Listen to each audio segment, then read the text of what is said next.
My name's Liz Mackinlay. I'm the CEO of Australian Business Volunteers.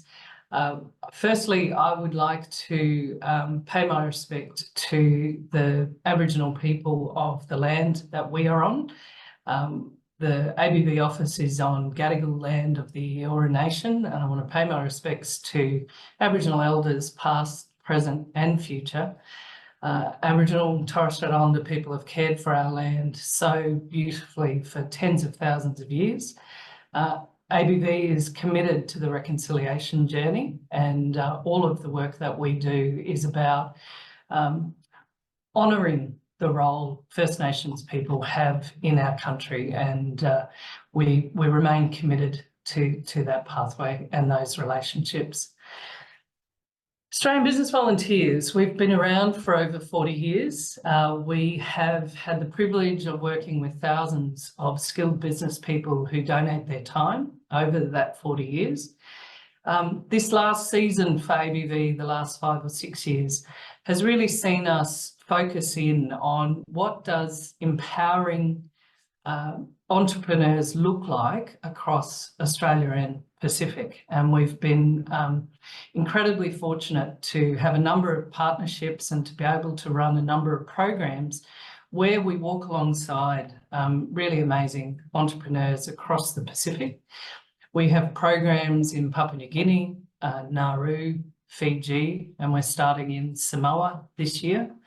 And we've been working in the Pacific for over 30 years in a number of different ways and across actually all 16 countries of the Pacific. We've been very lucky to partner with the Bank of South Pacific, and I want to acknowledge Mark Robinson and the leadership team of the Bank of South Pacific for the relationship we've had the last 5 years. We have run a mentoring program as part of the leadership development program, particularly for talent across Bank of South Pacific who aren't in Papua New Guinea. And that's how Anaise and Eve Muhlenberg have had a partnership and a mentoring relationship as part of that program. We've also been lucky to run a small business strengthening program. We call it our Your Enterprise scheme. We run that across Papua New Guinea, and we started a program in Fiji last year called Fiji Thrive. And it is a true partnership between the Bank of South Pacific and Australian Business Volunteers, and Saurara Cola and Kayleen Benson started a mentoring relationship through that program. And so I'll be delighted to be able to have our mentoring pairs share their story today. What was the outcome? What was helpful? Why do mentors mentor? A whole range of facets will be explored. We have a video of one of our female entrepreneurs in Papua New Guinea from the Papua New Guinea Bank of South Pacific ABV program to also further explore those themes. We're very lucky today to also have Leata Alaimoana from Queensland Trade Invest, the Pacific Trade Commissioner, who will do our keynote for us. Before we get into our wonderful panelists sharing their stories and their messages, the reason that we're running our own event this year is we really wanted to promote the female leaders that we're lucky enough to work with and what their successes and what their stories are. One of the things I'm very passionate about for International Women's Day, and a long time ago I was a gender specialist in development programs, is let's get pragmatic and let's get real about what it means to really support women to be successful. And there's a number of elements to that. How do we walk with women on their journey? What do we need to do to really support them to achieve their goals? What do organisations need to do to create the enabling environment for women to be successful? And what can we do cross-culturally across all of our countries to really give women in the Pacific, in this instance, the opportunities to thrive? We also, I believe wholeheartedly in the value of mentoring. I've been lucky to have mentors in my life I think that the value of having someone in your corner who knows what you want to achieve and who is willing to be there and problem solve and cheerlead and support is invaluable. And so we wanted to highlight the role of, the really important role of female-to-female mentoring as well. So with that introduction, I'd like to introduce more properly our keynote speaker, Leata. As the Queensland Senior Trade and Investment Committee Commissioner, Leata is responsible for driving the Queensland Pacific Trade Strategy. Leata is committed to supporting sustainable enterprises and businesses in the Pacific, helping to create economic opportunities and deliver positive social outcomes for communities across the region. Leata's dedication to the Pacific extends beyond her professional work, as she actively supports and advocates for causes that work towards improving the livelihoods of Pacific people. Leata is passionate about empowering Pacific Island communities and ensuring that their voices are heard and needs are met in the spaces that matter most. And so our sincere thanks to Leata for making time to share her thoughts and experiences and wisdom with us as a group. Thanks, Leata. Hello, and hello, everyone. Such an honour to be here, and I want to wish everyone a happy International Women's Day. I too want to acknowledge the country that I'm on today, the Jagera people and the Turrbal people, as the traditional custodians of Meanjin or Brisbane, on which our office and where I work. I pay respects to the Jagera and Turrbal elders past, present and emerging. Again, happy International Women's Day. I want to thank Liz and Kari and the team.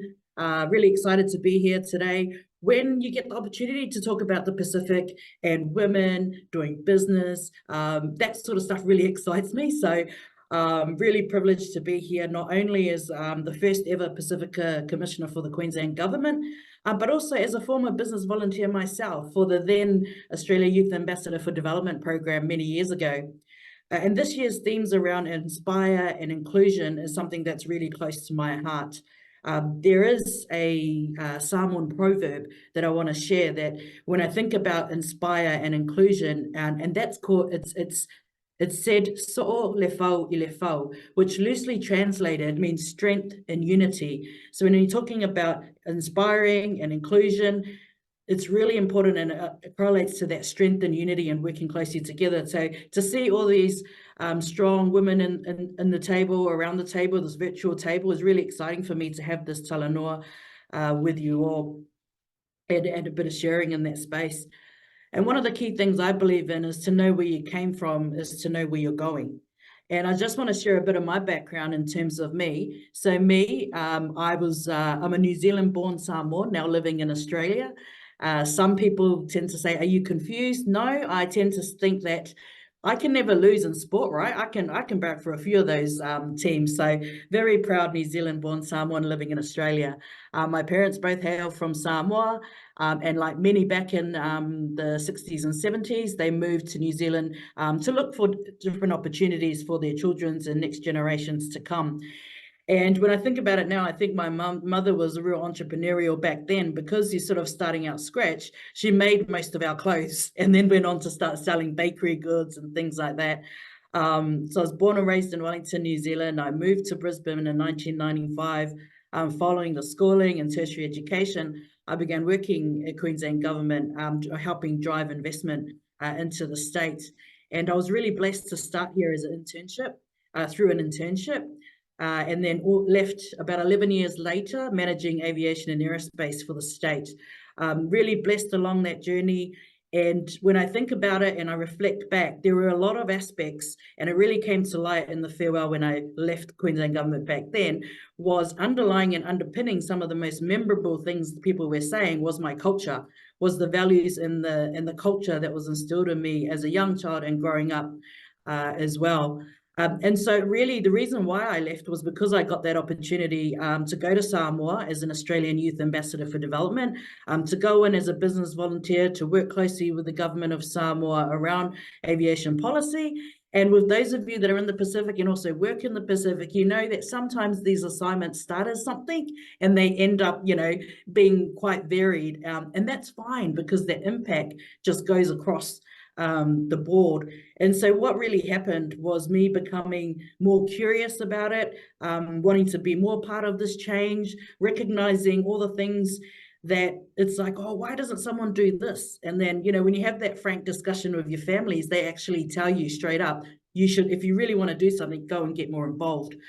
So I then started consulting across the Pacific Island region, which brought me to the Pacific Island Forum Secretariat through their trade and investment arm, Pacific Trade Invest Australia. Some of you may be familiar with. So now I've gone from doing trade and investment for Queensland to doing trade and investment between Australia and the 16 Pacific Islands. Which was a real blessing. And again, in that time, was still learning, constantly learning on how best do we evolve, how best do we shift and change around the priorities. And then last year, I got the opportunity when they approached and told me that this role was coming up with Queensland government to focus on the Pacific. And I was just amazed at the time. And I thought, yep, this role's made for me. I really want it. So now I get to marry both experiences of and gone full circle around like a real true Pacific ecosystem of starting here, and now I've ended up here, you know, 20 or so years later. And because of the best of both worlds, it's really been an opportunity to be able to drive trade and investment between Queensland and the Pacific, but in that two-way, in a meaningful way. And one of the ways that we know how to do business well with the Pacific Islands, it has to be relationships-based. It has to have the mutual respect and the benefits around it as well. So really have had a varied range of experience. When I mentioned aviation and aerospace, it's a very male-dominated industry. So the challenges around it, and again, shifting from internship onto management, there's all the sort of challenges as impediments that come to it. And I really think, you know, when we talk about women, you think about how the integral roles we have in society and how we're in these circles, not just in our families and communities and business, but that those superpowers that we have, I should say, around being multi-skilled, handling pressure differently, the resilience, being solutions orientated. I mentioned before about when I was leaving that people were saying, oh, we'll always remember you for doing this. And it was always something that could be quite culturally related as well. And at that time, I thought it was really interesting. And someone said to me, we really liked the fact that you always wanted to learn more and know more. And you admittedly said, I don't know this. How do I do it? And a big part of it too was the mentoring part. In fact, the mentor that I had back then is still my mentor today. So it's like a spanning almost 25 years with the same business mentor that helped me from that young age right up to where I am now. And constantly learning to the point that it's almost shifting as well, that I'm actually teaching him stuff as well. I think in that part too, I do want to emphasize it's great to have mentors, but also being open to not just women mentors, who are great, but also men to get a different lens in that space as well, and to help navigate some of those challenges in that sort of male-dominated industry of having both lenses. As I moved into my work in the Pacific, it was really different. Like going into the Pacific, I had one thought of what it was, and the reality of what it was completely different. And one of the things in line with what we're talking about today is the entrepreneurial spirit. In the Pacific, we're very family orientated, we're very collectivism. It's not just about me, it's about me waking up at 5 a.m. and planting things, then going to the markets to be able to serve our whole communities.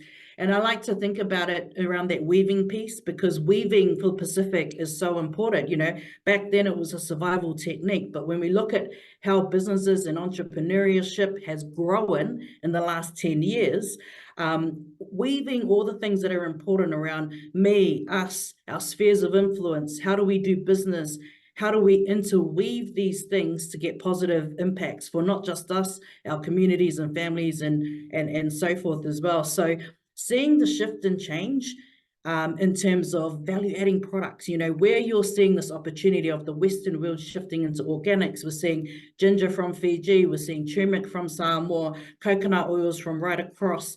being able to be value added and then exported out to the world.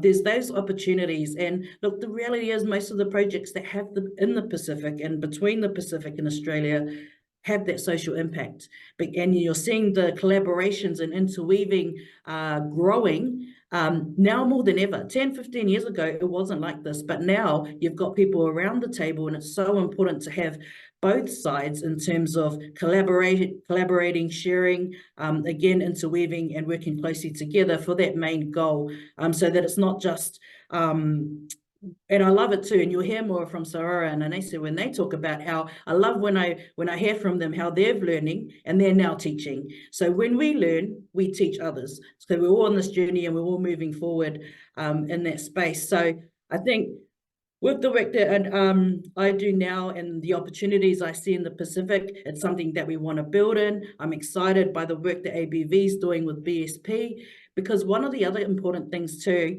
as I wrap up, is the use of synergies of both worlds. And we don't need to lose sight of our Pacifica values, but to help drive the progress and then navigate this these opportunities in the Western world with things in Australia is working closely together, the language of both sides to create that positive impact, not just in business, but in social as well. So in conclusion, I really just want to emphasize that you don't need to lose value of your Pacifica values and streams. Be proud of our superpowers as women. And again, just reiterating the whole so'olefau, which is that strength in us working closely together and in unity with one another. And really excited that Saurara and Anaise and the others need to get the opportunity to share the amazing work that they're doing in this space as well. So whafte lava, and thank you. Thank you so much, Leata. Your story is an extraordinary one. And just to reflect back, a couple of things I heard. It's a wonderful metaphor, weaving as a metaphor. And I think the multifaceted role that women play, particularly if you're also a female entrepreneur, you've got your family, you've got your community, you've got your business, and then that teaching and learning role is so critical as well. Social impact as integral to how businesses play out in the Pacific, I think is something quite unique as well for entrepreneurs in the Pacific. And the synergy between leveraging the Western world and the Pacific world, I think is a really amazing opportunity for us to consider as we all sort of walk together as a region. I have a couple of questions for you.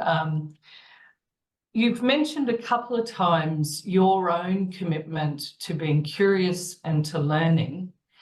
What do you think supported you to feel confident around that curiosity and that learning stance? Because sometimes we can feel a bit shy about actually saying, I don't know that, or I'm not certain about that. I'd love for you to sort of explore or explain for people, what was it that really helped you to maintain that curiosity and that learning approach?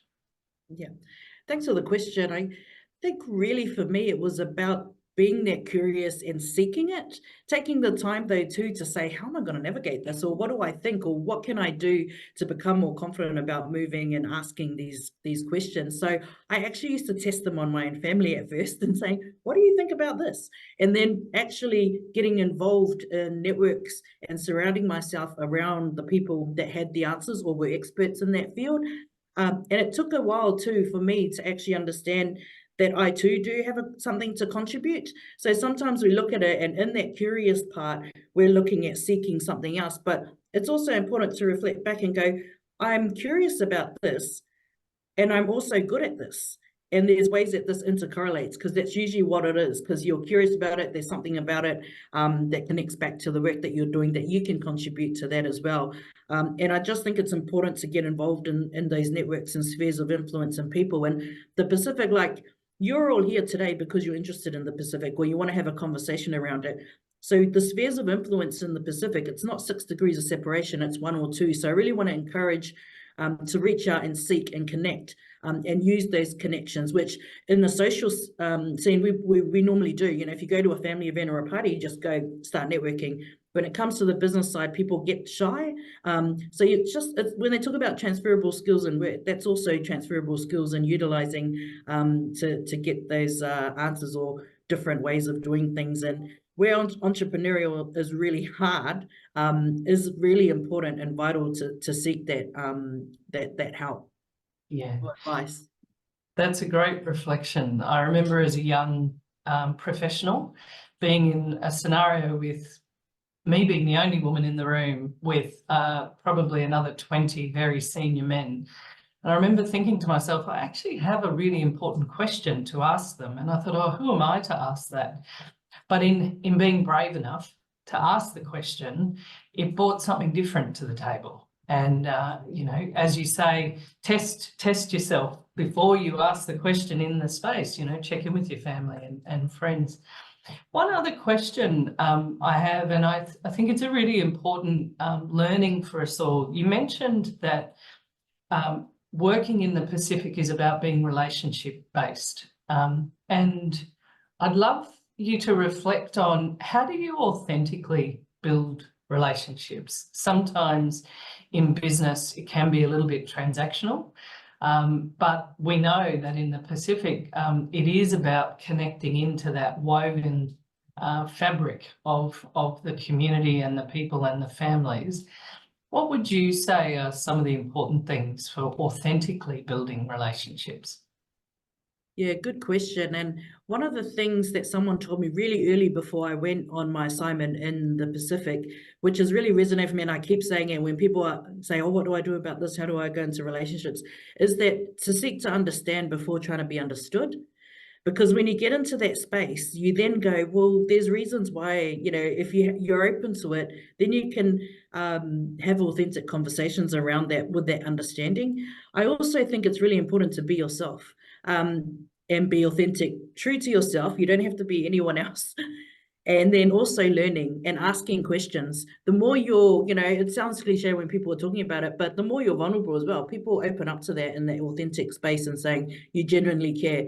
And in the Pacific, when you're working, you've got to think that your priorities are not the same as priorities to others. And every Pacific Island is different as well. And that's why it's really important to seek to understand before trying to be understood in that piece, because our priorities here, and this was a big part that I had to unlearn, because over here, the priorities of work, you know, everything else comes under it. And then I go to somewhere like Samoa where the priority is God, family, probably rugby, and then and then work is somewhere along there, but it's a means to get there. So you know, I think when you seek to understand, you're again open to it, being yourself.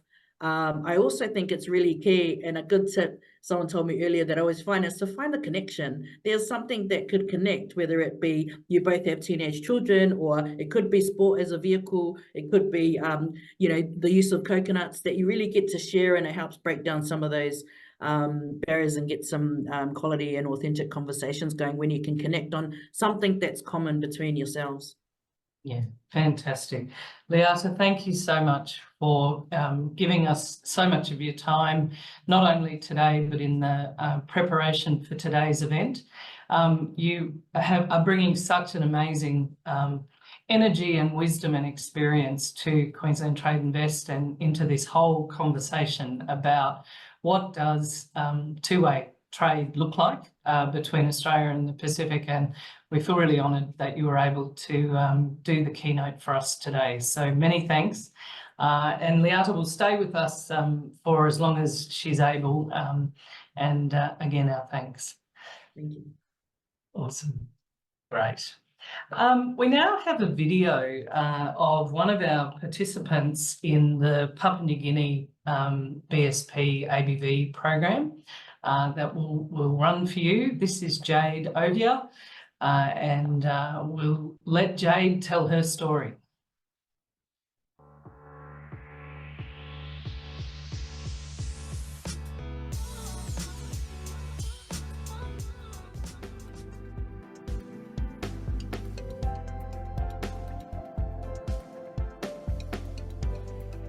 Back in 2019, I was part of the workforce as well, and I was I had my baby, so my normal day job didn't like balance out with being a mom at the same time. So I thought starting my own business would actually allow me to be a mom and also on my own timing, like make an extra income as well. My grandfather is an entrepreneur as well, and my mom. So my parents actually have their own little aircon business. So growing up, like I always watch them like do their own stuff and all this and that. So that's what inspired me to run my own business. The highlight of my 2023 would be when I first did makeup for the PNG Fashion Week concept shoot. Because after that, like I had a lot of exposure and I had a lot of clients that came in. So that was one of my highlights in 2023. With the ABV, it really helped me to actually, like for my bookkeeping and stuff like that, didn't think that it was that serious to like actually have a budget for your own business and follow the business canvas. After the Yes Grow course with ABV, it really helped me broaden my knowledge about little things to factor into the business and stuff like that. The advice I would give to entrepreneurs is not to give up. Like if you're passionate about your business and you really want to make it grow, then you would really be pushy in your business and try to like get it up and going, like even when you face challenges. Your plan would be setting up my own salon space, because right now it's like my business is a mobile-based business where I go to my clients every day, and when I have like bigger client bases, it's time-consuming when I'm trying to travel from one point to another. So that's my biggest step forward.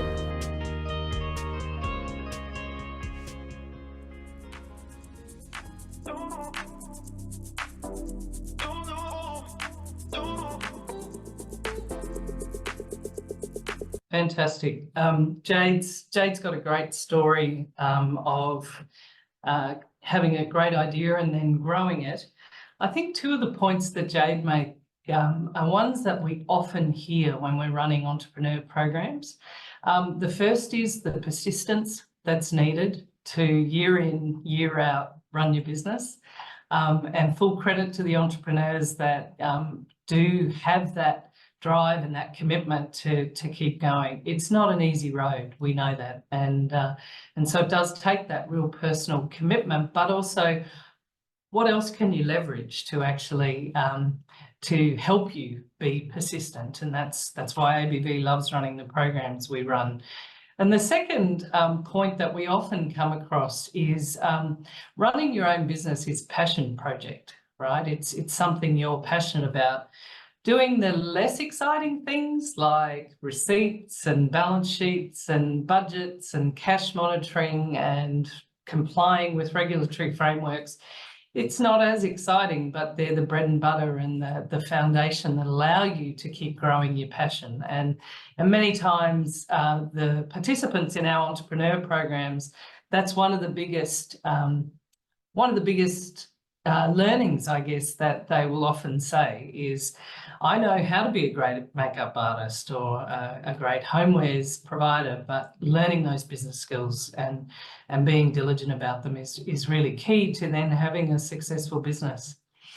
So on that point, what I'd love to do is introduce Saurara, one of our participants in the Fiji Thrive program, our program with the Bank of South Pacific in Fiji, and Saurara's mentor, Kayleen, who's in Brisbane at the moment.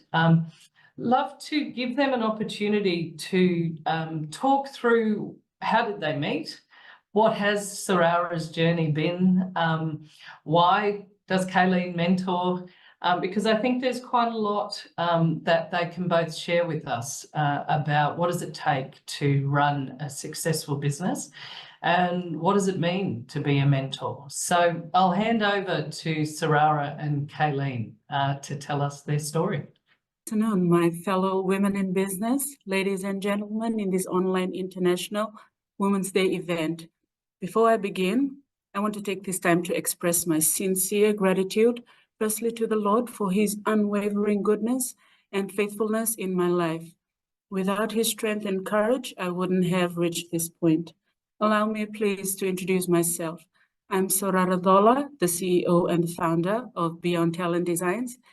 In 2014, I had my oldest daughter, Faithful, In 2016, I had my son Jayde, and in the same year, I became a single mom. With no source of income, I knew I had something to provide for my babies. It wasn't easy. I vividly remember how I couldn't afford clothes for my babies, so I learned how to sew through YouTube and Googling DIY projects. I even learned how to sew baby blankets, pillows, and napkins. I remember telling myself, if I can sew and sell, then maybe, just maybe, I could start a business and earn extra money. In the same year, 2016, I was offered a job as a chef by a really close friend of mine who owns a coffee shop in the outskirts of Suva. While working, I began to save for products to start my business, juggling my options in between time, catering for the babies and paying the bills at home. My wages wasn't enough. So me trying to save was hard. There was a particular day I sat down and asked myself, what is it that I really wanted to do? I looked around, picked up an old X-ray film and washed it, drew a simple flower, cut around it, and there I had my first stencil. Because I couldn't afford paint, I mixed charcoal with glue and water to use as paint. In 2017, an uncle of mine from New Zealand, Mr. Malakai Meke, came home for a visit and saw my artwork, and he lent me $200 to start my business. And this is what he said: buy what you need and go far. I was excited and felt motivated. I bought myself an exposed screen worth $70 and 2 buckets of paint worth $25 each, printed my first cushion and sold it at $10. I would go at 6 a.m. every Saturday morning and sit in front of the Harvest Plaza supermarket with my hand-printed products. I managed to sell 4 cushions to my first customer. He actually came back to order another 10. The excitement in me grew. After 6 years of working at the coffee shop, I took a leap of faith and ventured into entrepreneurship, starting my own business in 2023. I registered my business, Beyond Talent Designs, did my company TIND, and opened my first business account with BSP Fiji.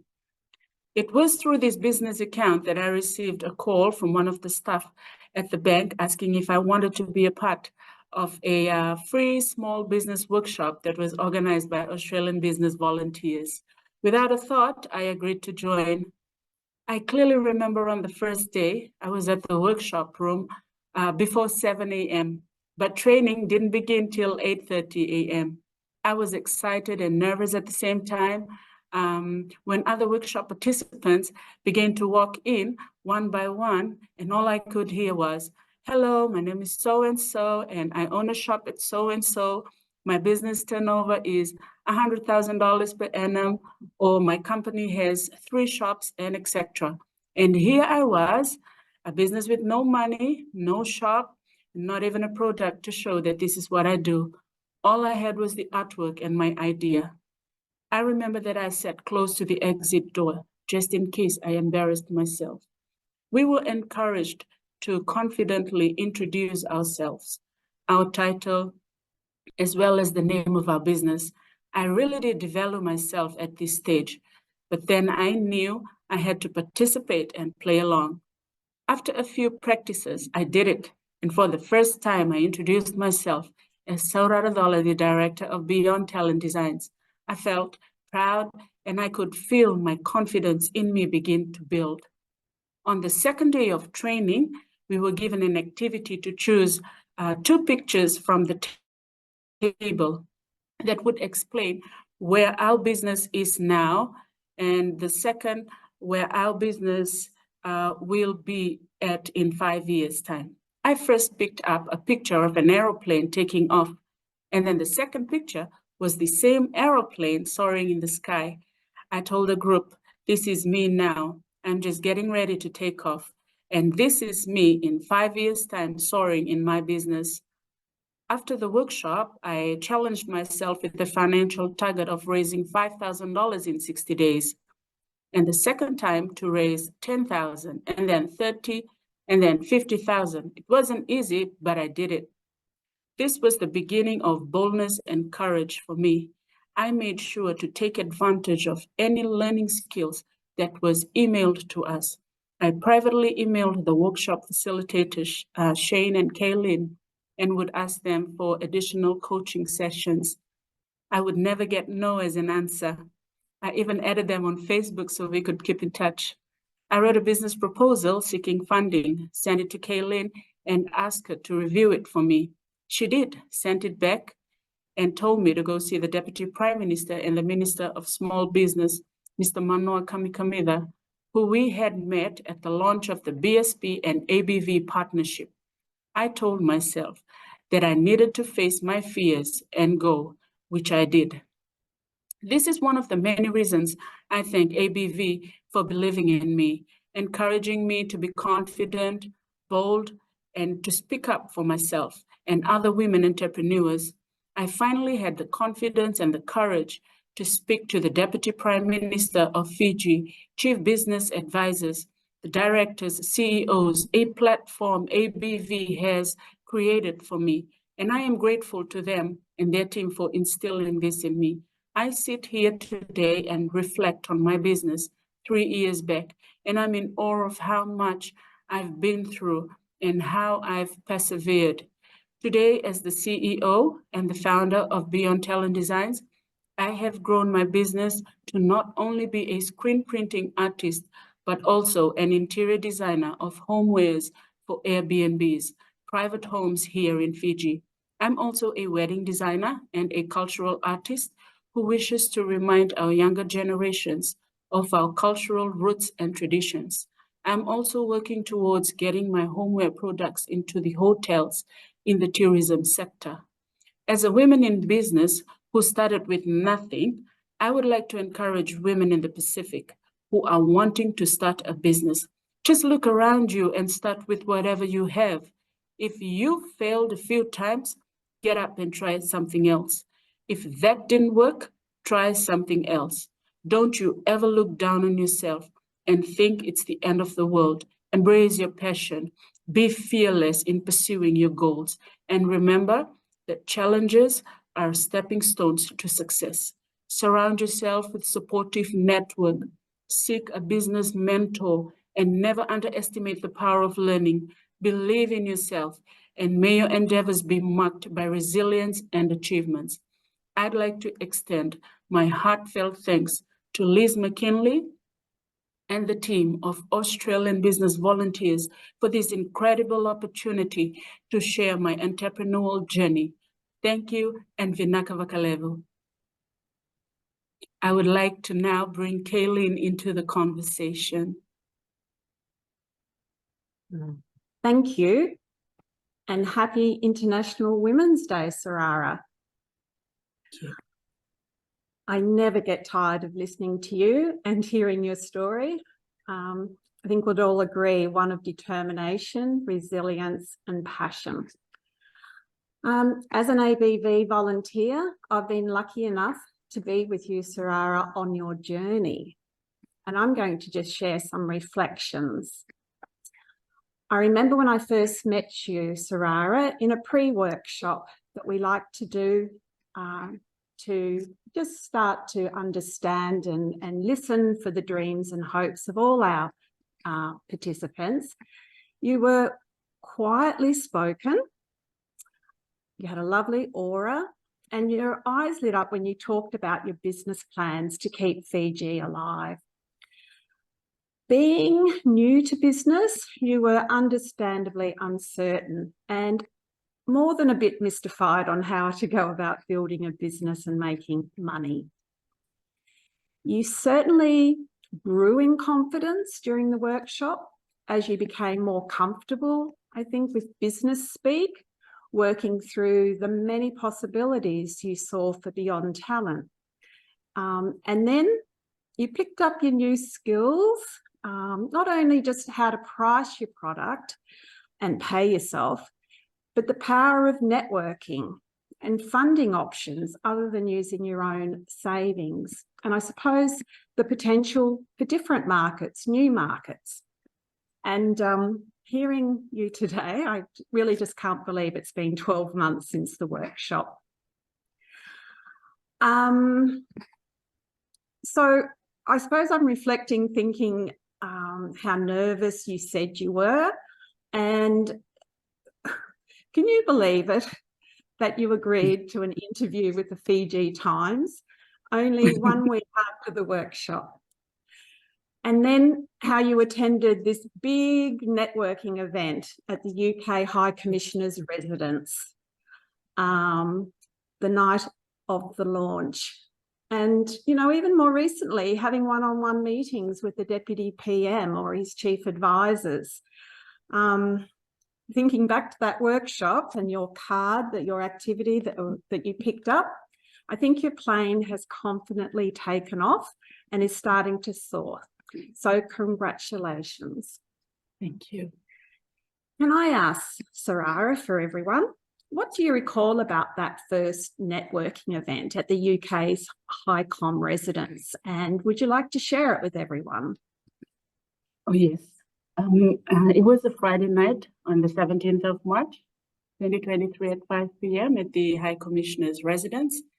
It was a fundraising event for the hospital with a lot of wealthy business owners, bankers, and the government officials in the room. I was standing at the back with a glass of juice. I remember I was shaking. I was looking around, seeing people I would see in the news, and I was told by Australians to mingle with them. I thought to myself, do these Australians know that I only have 60 cents in my business account? How in my wildest dreams would I ever mingle with them? Then Kaylin walked towards me just to ask, have you spoken to anyone? No, was my reply. All I could hear was, come with me. Then, hello, I'm Kaylin. This is Saurara, the director of Beyond Talent Designs. She turned around and said to me, now give them your business card. It was that simple. Now, can you do it now? All I said was, I'll try. Nothing like a big challenge for your networking debut, but you did show a lot of resilience and courage. And you know what? You ended up with a very nice picture of yourself in the Fiji Times, standing next to the UK High Commissioner himself. Now let's move on and let's share your second networking event. Yes, the second networking event, it was at the UK High Commissioner's residence again, but this time it was in the garden and we were alone. There was no ABV team there. So I had to do it alone. I looked around, saw this lady standing on her own. I approached her just to start a conversation. I said hello and I introduced myself. We had a long conversation that night. She listened to me the whole night. As we said our goodbyes, she reached out into her bag, took out a card and handed it to me. If you need anything, that's all she said. If you need anything, come see me. My name is Mrs. Titilia Vakawatha, and I'm the General Manager, Relationship and Sales at the Fiji Development Bank. I walked away with her card and I kept telling myself, oh my gosh, I spoke to the GM of FDB Bank. I was excited. Amazing.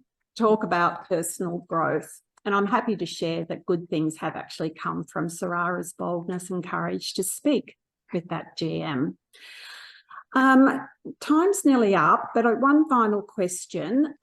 You've come so far in such a short time, a year really. I'm sure we're all interested what's next for you and Beyond Talent Designs. So what's one goal you have set yourself in the next 5 years?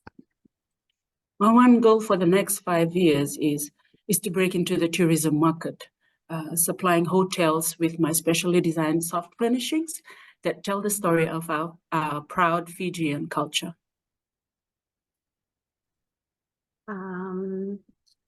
Fantastic, a great goal. And really, I can't wait to catch up with you on your journey and just see, you know, what hotels we all need to stay in to see your beautiful products.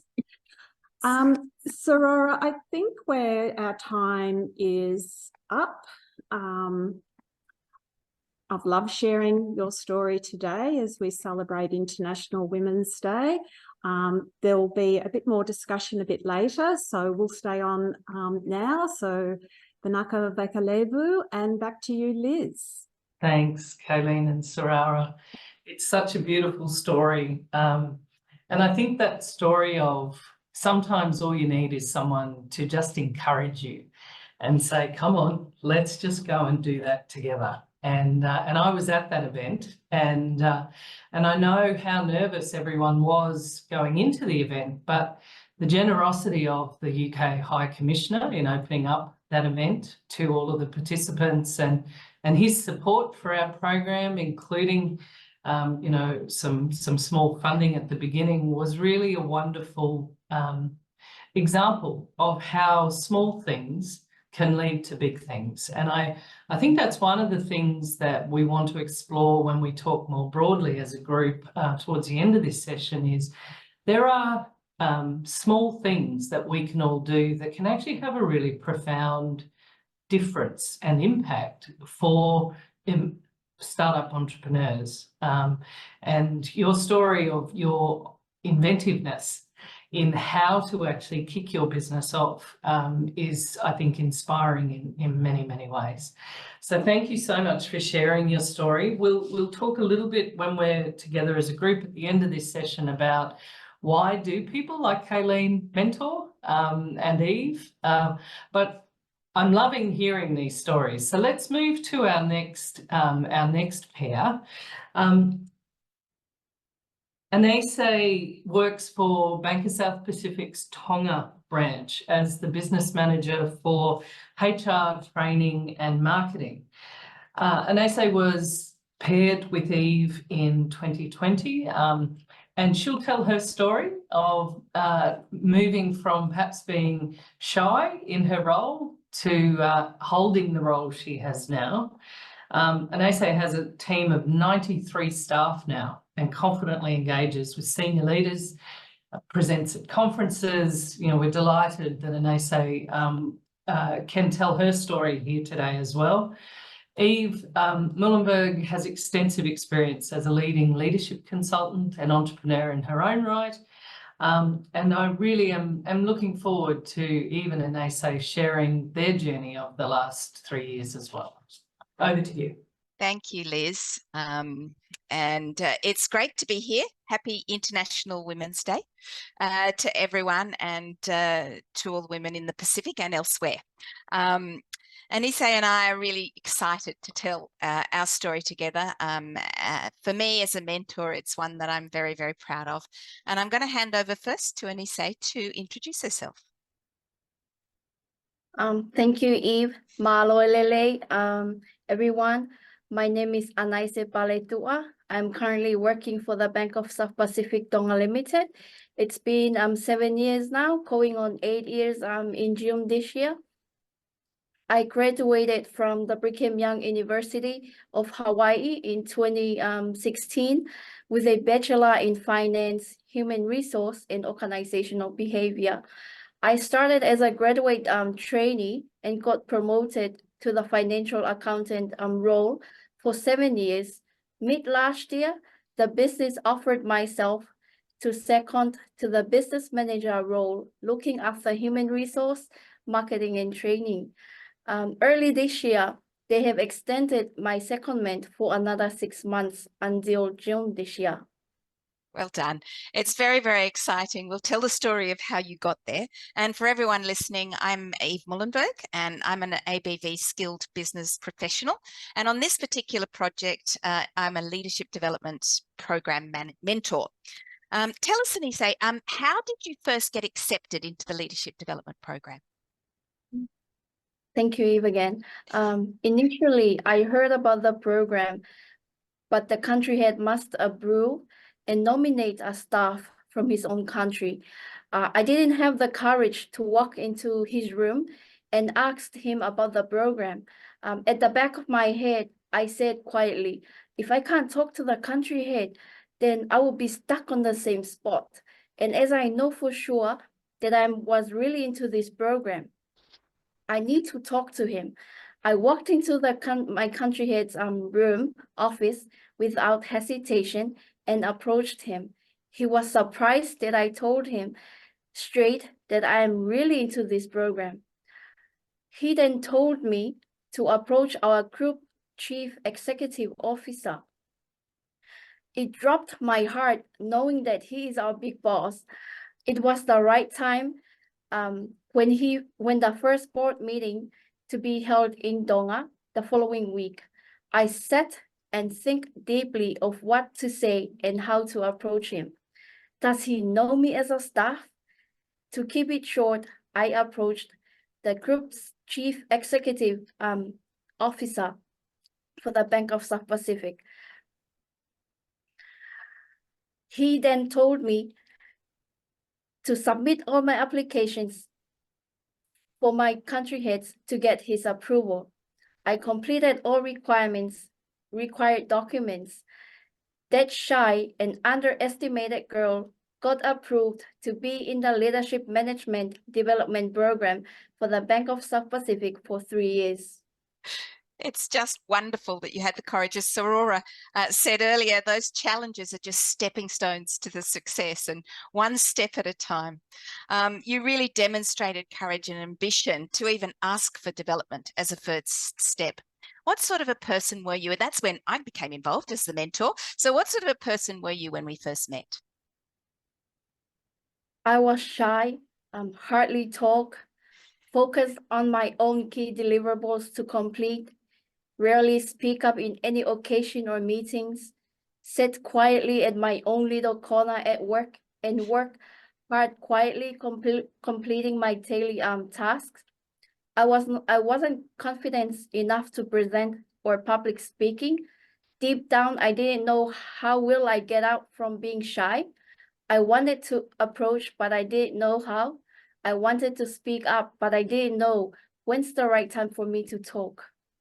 Yes, you were very, very shy. In fact, our first mentoring meetings were about 20 minutes long because I didn't want to do all the talking. But we made them fortnightly rather than once a month so that we could get to know one another. And gradually those mentoring sessions have stretched and they're now much, much longer. What missions did I give you in the very beginning? Just little things, as Liz said, that can make a big difference. What missions did I give you in the very beginning just to build your confidence? Thank you, Eve. The mission that I was set to build my confidence was to talk to at least 2 staffs every day.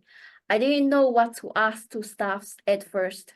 I started off with saying good morning and asking simple questions such as, how are you? Are you okay?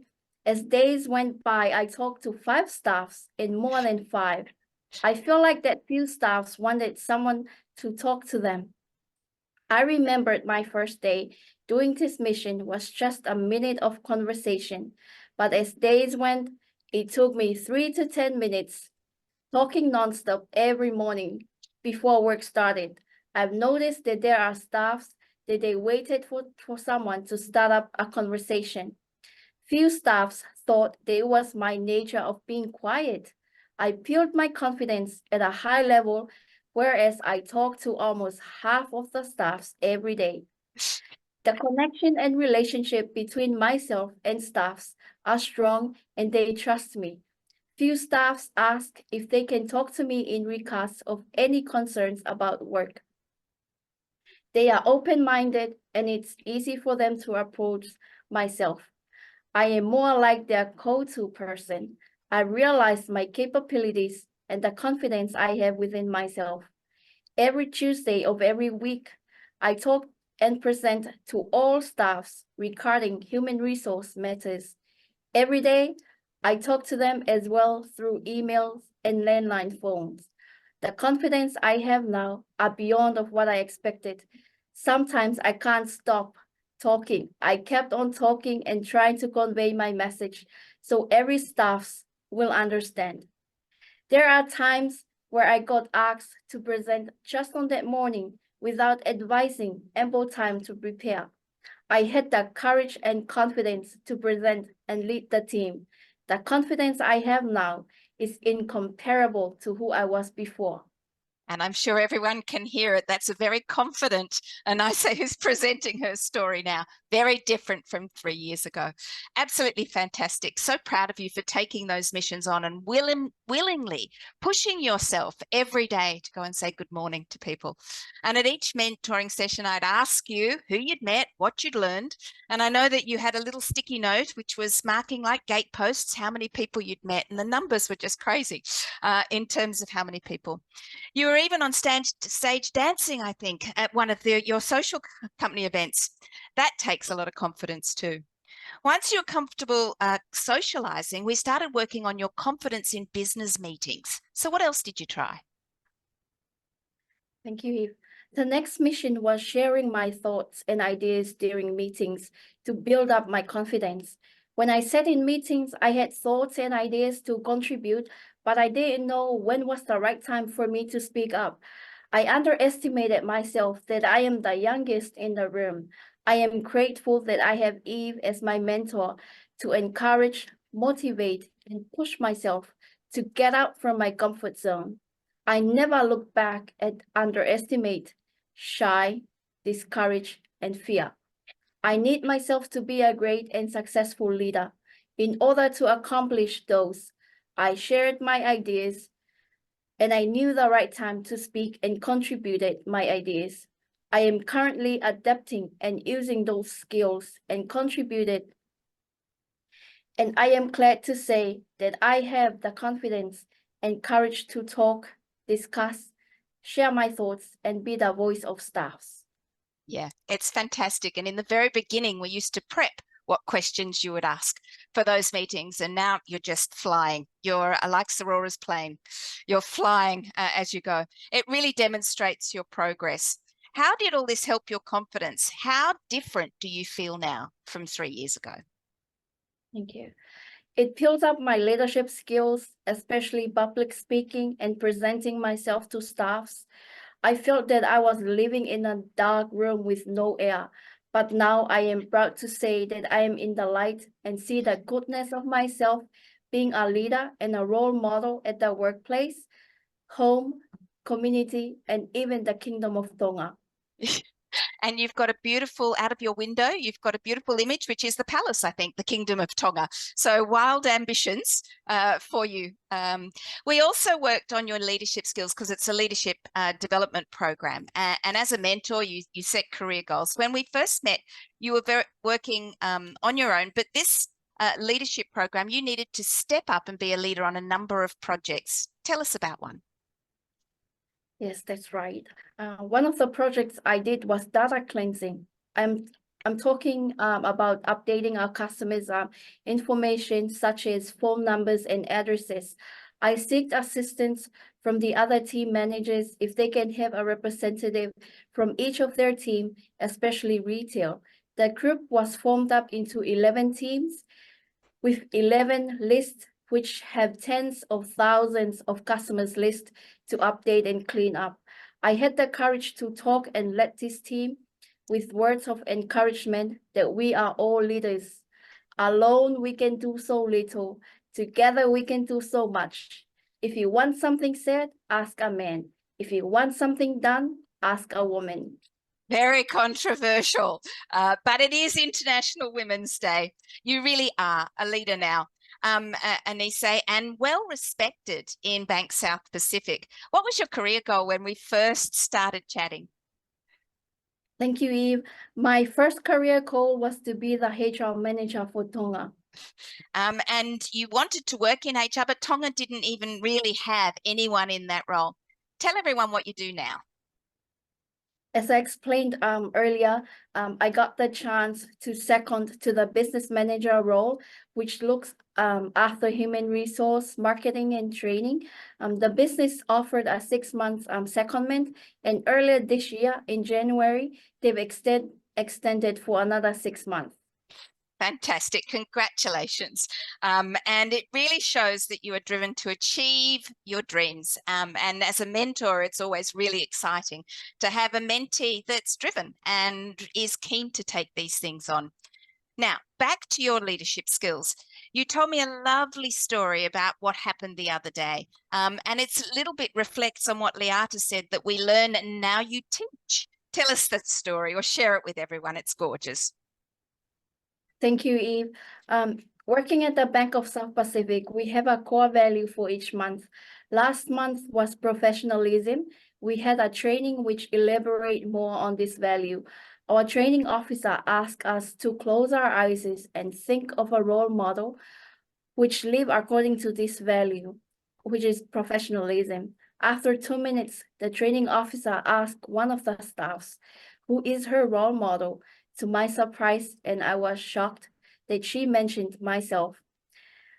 The way I talk, words I use, how I present myself. And the training officer kept asking few staffs, and they also mentioned Anaise Pelatu'a. I sat in the room, holding my tears inside, proud of myself, thinking that there are people up there looking up to myself, which I never know of. I don't want to brag about myself, but I feel that I need to share this with you all. Most times we think that no one is watching. There are people out there watching every step, every move you make of being a leader, the words you use, how you speak, tone of your voice, how you treat others, and how well you present yourself. True leaders don't create followers, they create more leaders. So proud to hear your story. It's just wonderful, and congratulations. So what's next? We've got to set a new career goal for you. Where are you going next?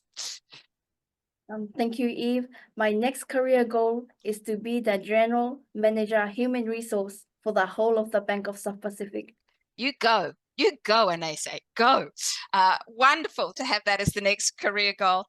Look, it's just an absolute pleasure to be a mentor for somebody that willingly accepts all the crazy missions and actually does them without question.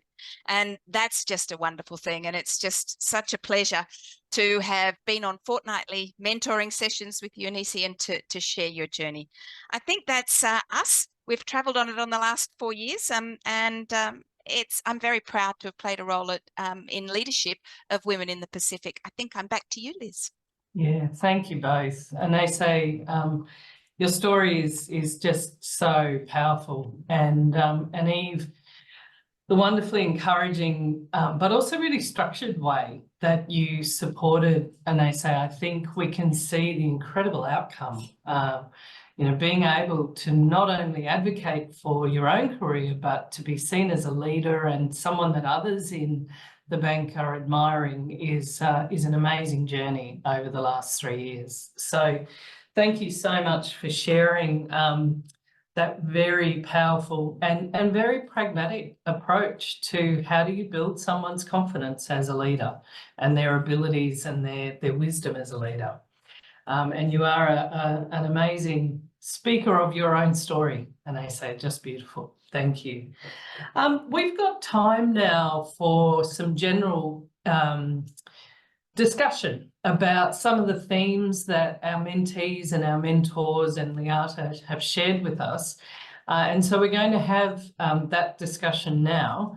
If you're online as a participant, you've logged on to listen to these stories, there's opportunity for you to send questions to us through the Q&A function on your online platform. So please feel free, if you have questions for ABV, for our mentors or for our mentees, now's a great time to send those questions through.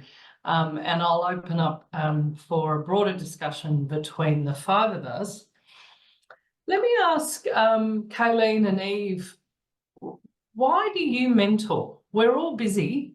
You know, we've all got lots of hats we wear. And we're very, very lucky at ABV to have an extraordinary cohort of mentors. But I'd love for you just to explain why you mentor. What is it? What do you get out of it? And what does it mean for you? And I might start with Kayleen and then go to Eve. Great question. Thanks, Liz. I look at Eve's face and I feel the same way. You know, I just get so much out of the volunteering. I'm actually constantly learning. And I just really love being able to support and build relationships with small business owners like Saurara and across the Pacific. They're just the most wonderful, you know, big-hearted people. I suppose the volunteering just makes me feel vital as I'm, you know, winding down one sort of career of my life, and I, you know, get to still stay involved in challenges and working with people that really want to make a go of something. And I just love, you know, I suppose listening and then trying to, yeah, work out what it is that could, what are the possibilities. And I really get excited when they get excited.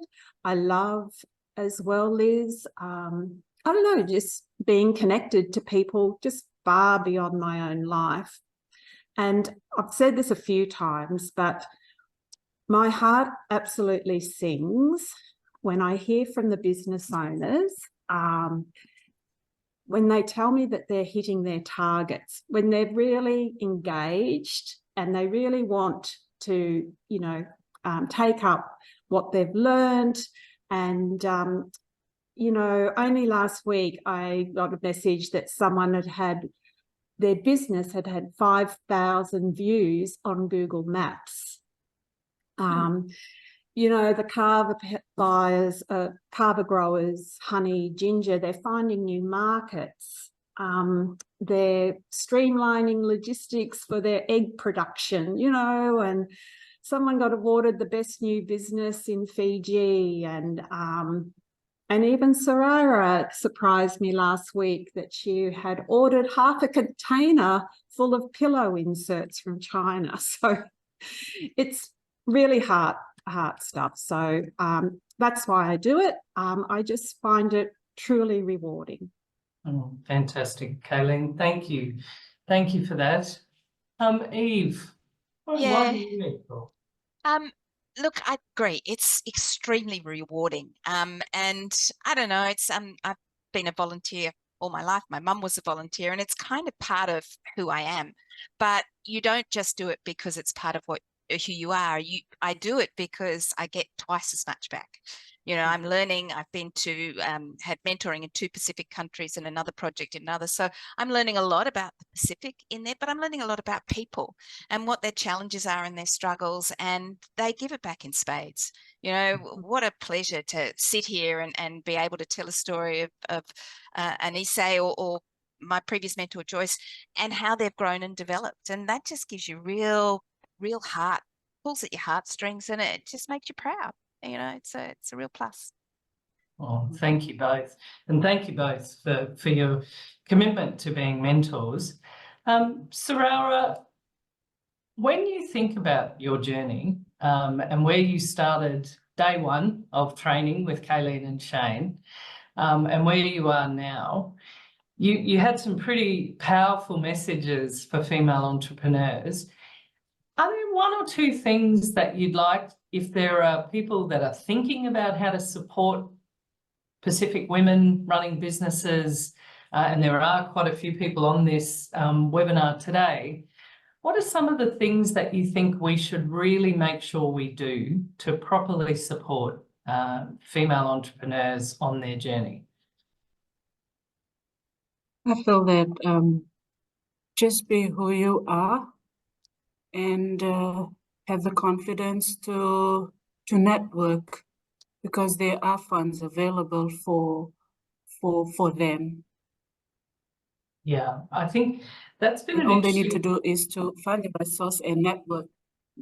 Yeah, and I think that's been a really important part of your journey, that you had the idea, but then finding the opportunities to get the resources to support your idea has been an important part of it. Sort of soaring, I guess, is my understanding of that last 12 months. Anaise, what do you think what would you say to other young women who maybe are feeling a little bit shy and thinking about their career? What's something that you would say as an encouragement to them? Thank you, Liz. My advice is just get up there, get out from your comfort zone. That's not who you are. Just surround yourself with people who will motivate you, and seek for mentor. It's a really great opportunity.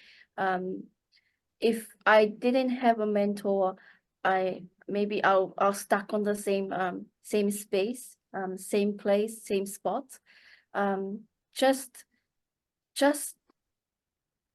don't look back. Just do whatever you think you can do. I know you can do it. Discourage fear and being shy. It's not good. It will drag you down. It's just stay away from those and be positive, be who you are.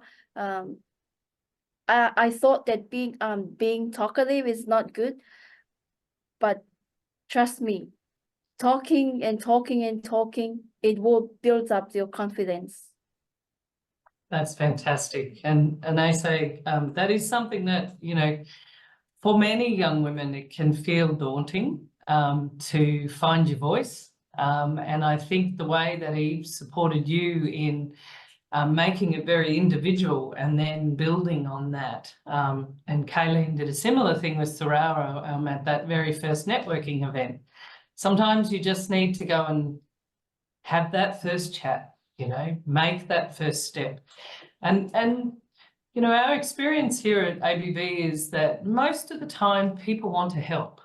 You might get knocked back, and Saurara had said, in her telling of her story of, if you fail, get up. If you fail, get up. And I think, believing that there are people in the world that do want to see you do well is a really important part of building your own confidence.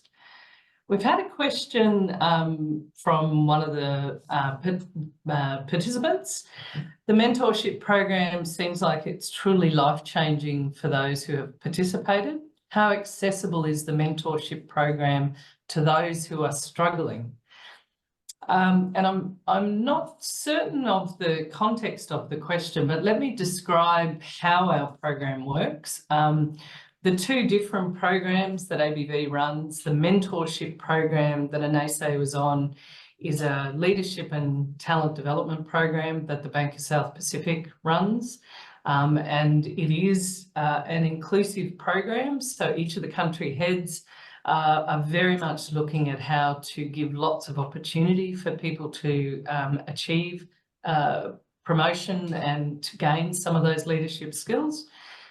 With the BSP Thrive program, we're continually, with our small business entrepreneurship programs, we're continually growing the scale of those across the countries we're working in. And Saurara is a great example. Saurara didn't have a store, didn't have, a large turnover, but we're very committed to female entrepreneurs being part of the program. We're committed to giving business owners with a good idea the opportunity to really see if they can thrive. So our program is particularly focused in those two ways. And I'm really grateful to the leadership of the Bank of South Pacific for being really committed to female entrepreneurs being part of our program. And we often try to have at least one of our trainers and mentors be a female as well, just to make sure that that female to female kind of support can be available as well. One of the questions I have for everybody is, you're all working cross-culturally. We're working across Australia, into Tonga, into Fiji, and with Jayde in Papua New Guinea. What are some of the things that you've found are important to be really working effectively across cultures. And Leata talked a little bit about it as well. Does someone want to put their hand up if they'd like to go first in? That's not a small question. Eve. I can go quickly just in terms, you really as a mentor, and in my role, I have to first listen, seek to understand. You've got to build relationships. You've got to understand what the pressures and challenges are that are in their world. And you've got to understand what their life is like. And that takes a while. And so that's kind of step number one. And that would probably be the same if we worked in Western, but in the Pacific, it's just much more, it's much more critical to understand the hierarchy too, as Leata pointed out. Is it God first? Is it family? Is it all of those sorts of things, so that you know how you can influence and how you can mentor somebody going forward? Yeah, great. And I think that sense of, we feel real urgency around building our career or building our business, but actually taking the time to understand deeply who each of the people are in that relationship makes it a much more effective approach. Other comments on that? Kayleen? Look, really what Leata sort of spoke earlier, you know, does really sing, and what Eve has just followed up with. But I think it's also really trying to understand where the energy is for things. Like, we've got a way of seeing the world and its business, you know, here in Australia, and where we might like to take it, because, you know, the world is open to us. We have the markets here. So the energy may not really be wanting to conquer the world. The energy might just be, you know, wanting to just a small thing. So that was other part of, I think, relationship building, is really sort of understanding, you know, where's the energy and where do they really want to put it that can actually make some change happen. And I even think of that, you know, with Anaise, and, you know, really understanding where she wanted to go. And, you know, she had a big goal and a big dream, and, you know, you can sort of go with there. But, yeah, so that would be my other sort of comment on energy when you're building relationships, and just trying to, you know, that, I suppose, getting some synergies to actually, you know, support, and it's their dream and their idea, and that's what we can do to maybe find some pathways for them. Yeah, great. And I love that. I love that you brought up that point. This is never about what ABV or our mentors want. It's actually about meeting entrepreneurs like Saurara or professionals like Anaise where you are and where you want to go. And that's the power, I think, of being driven by the mentees' dreams and hopes. And those dreams and hopes change. Saurara, you've had a journey of thinking about what your business is going to be. I want to give you opportunity to just have a bit of a final plug for your business to promote it. There are people on this call that I hope will be interested in it. So just to recap for everyone on the call, what is the focus of Beyond Talent Homewares? My main focus is to remind our younger generations of our culture and our traditions, because they've been carried away by gadgets. My designs are just there to remind them that this is who we are and this is where we come from. And it's sort of a reminder for our culture and our traditions here in Fiji. It's beautiful. And what are you selling? Just so that if anybody is interested in buying your product, I think that would be a really great reminder for people. I'm selling interior comforts.